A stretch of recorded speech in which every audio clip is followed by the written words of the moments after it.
Boy, have I got a story for you. Oh my God. As you can see from the name of this video, I just spent last night in an Egyptian jail. I think it was technically, officially, a immigration detention center. Oh, what a day. Listen, so I was going on a trip with my boy Window Kid, as you might have seen on Instagram or TikTok. The plan was go to Egypt, 3 or 4 days there. Oh my God. And then I was gonna, oh my God. And then I was gonna, hello, hey guys, you all right? And then I was gonna shoot off to India, which is another story. I'll get into that. Anyway, so we get to the airport, everything's going swimmingly. Wait, you know what? I'm currently walking through central London right now. Let me go get a pint and then let's get into this story. If you haven't hit the subscribe button, ladies and gentlemen, please hit the subscribe button. It means a hell of a lot more to me than you could ever imagine, I promise you that. And also hit the like button while you're down there. While you're down there. Shit, Joe. Right, that's better. Let me split this jail and we can get straight into this bitch.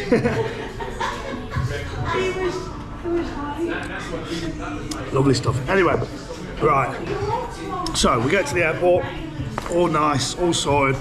We go to board the plane, right? I go to board the plane, and the air stewardess bloke comes over to us and he's like, oh, me and Greg, he says, do you mind just getting on the plane last? We need to speak to you. And I was like, oh mate, listen, yeah? I said to Greg, I said, there's a chance they're not gonna let me into the country because 3 years ago I was in Egypt and I made loads of TikToks, loads of Instagram videos saying how shit the country was. And I was basically running around being a lunatic, being a knobhead, sneaking into all-inclusives and videoing artifacts in museums that specifically said do not video, but I just did it anyway. Basically just running around being a knobhead. So I'm concerned, yeah, oh, I'm not going to be allowed into the country. So then the air stewardess bloke comes up to us and he says, I'm going to upgrade you to business class. And I'm like, oh, pang, mate. And then as he hands me over to the person, he's like, oh, this is a famous guy. Look after him or whatever, yeah? So I'm like, fucking sweet, bro. Apparently, I think the captain, once I got on the plane, they said, oh, it's the captain that's wanted to upgrade you, and I've shook the captain's hand. Maybe he watches my videos. He didn't say anything, but that's what I'm assuming, right? So I'm like, oh, sweet, we're getting VIP treatment, bro. Sick. And then, and then this is where it goes wrong. We land in Egypt, we've had a great flight, no problems, and as we're getting off, coming down the stairs, there's a woman stood at the bottom of the stairs with my name on a piece of paper, and I'm thinking, even more VIP treatment, bro. And she's like, yeah, you two come with me, I'm special assistants for the airline, like, you're not going to get on the bus with everyone else, you're going to come with us. And they put us in the back of like a minivan, and like stopped anyone else coming. It was just me, Window Kid, and the lady, and then obviously the driver. And we're buzzing, bro. So they drive us through. She says, oh, we're gonna go sit you in the business lounge, we'll sort your visas out, and then we'll get you straight through. And I'm like, hang, mate, big up Egypt Air, absolute #1 airline in all of the land. Yeah, sweet, bro. So we go, they make me pay my $25 for my visa. And then we stood around and we stood for ages, yeah, and we're like, hold on, this is a bit weird. Like, if we'd have just gone through security, it probably would have been quicker. Anyway, 2 security guards come up to us, or immigration officers come up to us, take our passports, take the little visa that they normally stick into the passport, took them off us, and then said to me, give me your phone. And at that point, I knew, this isn't good. This is not part of the plan. They didn't take Greg's phone either, they just took my phone. And I'm sweating, yeah, like, oh, what am I doing here? Like, this isn't gonna end well. Anyway, long story short, they take us to a back room, they start interviewing me and saying, so, what happened last time you were in Egypt? And I was like, nothing, I had a great time, I've brought my friend with me again because I want to show him the pyramids. And he was like, well, who did you have a problem with last time? I'm like, oh, I didn't have a problem with anybody. Anyway, and then the guys told me, I'm like, what's happening, bro? Like, can someone tell me what's happening? They still wouldn't give me my phone back either. And he's like, oh, don't worry, just a routine security check. And I thought, this is not a routine security check. I've been through routine security checks and they don't do this. Either way, I was like panicking, but trying to keep it low key, yeah? Like play it cool, nonchalant and all that shit. And then, yeah, after fucking what? An hour of us sat in a corridor the guy's like, oh yeah, come with us. Because he said to me, he says, oh, just give me 2 more minutes and you'll be free to go. I'm like, oh, okay, bless. Didn't believe him, but I was like, okay, he said it. So I'm sat out in the corridor with Greg, and then they're like, okay, you two come with me. They've still got my phone, still got both our passports.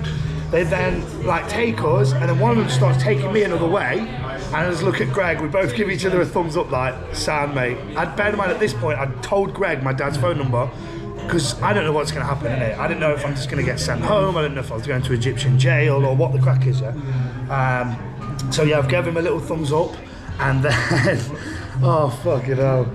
Oh, it was all so stressful. Yeah, and then they took me to another back office, like the prison.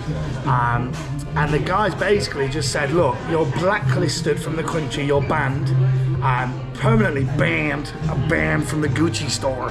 Yeah, banned from the whole country. And I was like, why? Can you tell me why? And he was like, oh, it's a national security issue.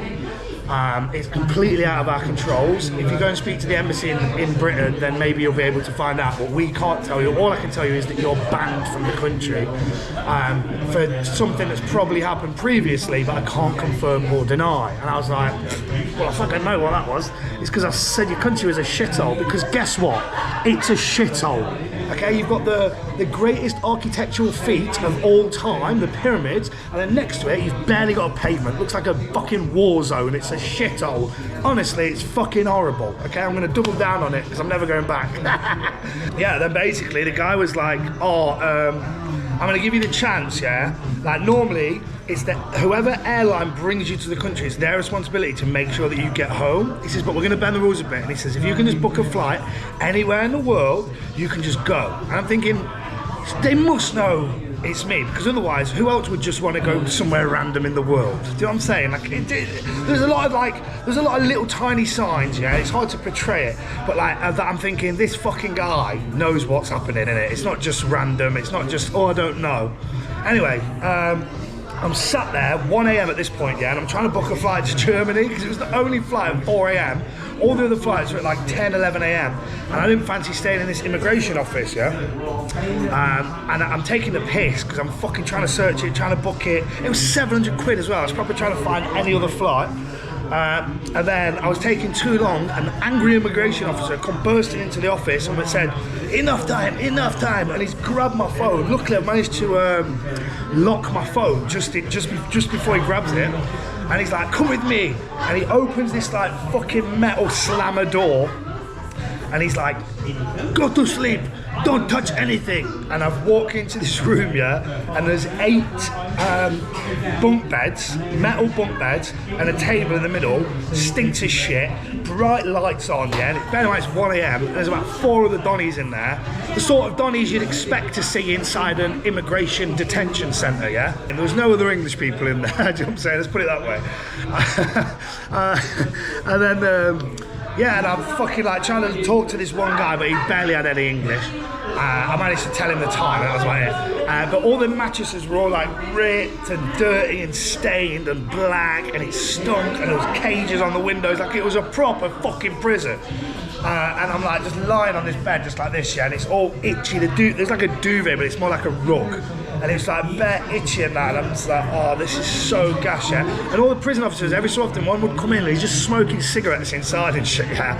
And they had like these berets on and moustaches. It looked like I was in the fucking, remember when Saddam Hussein was in power? It was like that. That's what I was thinking of anyway. Like, fucking, this is not good. And then they come in and get me at like 4 a.m. and they tell me, we're gonna send you back to Manchester. Free of charge. I'm like, oh, blessed. Like, that's blessed. Like, fuck it. Get me the fuck out of it. And then he comes back. And bear in mind, I've still not slept at this point, yeah? We landed at like midnight. And this is now like 4 a.m. And then, yeah, he's come back like an hour later. And he said, oh, we can't get you on the flight to Manchester. You're going to have to buy a flight somewhere else. And I'm like, well, fucking, I'm not going anywhere else. Take me home. You fucking stop me. You've told me it's your responsibility to take me home. Fucking get me home. So he said, there's no fucking seats on the flight to Manchester. It's gonna be like another 2 or 3 days. So he's like, so you're up, you can stay here. We'll let you stay. You can stay as long as you want, mate. Or you can fucking buy a flight to London in a month's time, and we can transfer that flight to tomorrow morning, and we'll get you on the London flight. So that's why I'm now currently in fucking London. So I spent 9 hours or something like that in Immigration Detention Centre with the angriest man. And one more thing before, so I'm trying to book this flight, like to pay for it, the London one, the second one, and then he takes my phone so he can take a picture of the booking, and then he's like, right, go into the cell again, yeah? Well, like the room, it was a cell, it was a room, but it was a fucking 8-man cell. And I've managed to fucking grab my phone out of his hand and quickly lock it, and then he was like, unlock it, and I said, listen, bro, there is nothing on this planet that you can do to make me unlock that phone. I said, go get the police, get whoever you want. I'm not unlocking the phone, bro. Not a chance. This is why, as well, I don't have facial recognition on my phone, because I'm always paranoid that somebody will eventually try and force me to open the phone. And this exact thing happened. Anyway, so yeah, I managed to save my fucking phone from being like gone through. And obviously, I've been fucking taking videos and shit in there, because obviously the content doesn't stop, ladies and gentlemen. Hit the subscribe button. So yeah, very fucking surreal experience. This fucking angry beret man with the mustache walked me to the gate at 10 AM, made sure I got on the flight, and now I've landed here in London. So Greg's in Egypt on his own. He's a bit worried. He says he's not the sort of guy to be in a foreign country on his own, let alone that far away from the UK. But I've told him, go and enjoy the pyramids, it's fucking sick, have a good time, just watch out for all the fucking scammers, the millions and millions of scammers and all the shit and dirt and rubbish and rubble in the street. I don't hold a grudge, I promise. No, you know what? This is true, I respect it, bro. I've gone to their country and I've talked shit about their country and I've said how shit it is, in my opinion. And then I've gone back and they've just said, you're not fucking coming in. You know what? I fucking respect it, bro. I respect it, innit? I respect the fact that they've just said, nah, bollocks, mate. You're going to be fucking a hassle to our country, so we're not going to let you back in. Bearing in mind, last time I was there, I was getting death threats in the hundreds of death threats a day while I was still in the country, because I was posting while I was there. Anyway, that's where we are. That's the situation. I'm now in London. I can't bear to get on another flight today because of all the fucking hassle I've been through, and I'm so tired. And obviously I'm fucking 6 hours away from where I live. So I'm gonna stay in London, I think, fly somewhere tomorrow. Not sure where. I was supposed to be flying to Goa in India. What I'd not looked into was what the weather was saying in Goa, and it's currently monsoon season and it's a shitty weather. So I'm not gonna do that. I have absolutely no fucking Scooby-Doo what I'm gonna do as of this moment. Anyway, there you go, there's the fucking story. I thought I'd be completely brutally honest with everybody. Because fuck it, I think you all deserve it, innit? You all deserve me, to be honest, because you get me. The past few months I've been super slack, but I've had loads of shit. Are you Mashtag? Yes, I am, brother. Oh my god. How you doing, you're my friend? An absolute legend. I'm gonna call all my mates. Yes, but you're on the YouTube video now as well. You're alright? You got anything to say to the world? Oh fucking hell, this guy's a legend. Oh, have you ever been to Egypt? Nah, not me, bro. Yeah, don't go. I shall see you guys. It probably won't be tomorrow because I'm going to fly tomorrow. So it'll either be the 3rd or the 4th. I should be able to post my first vlog. Safe.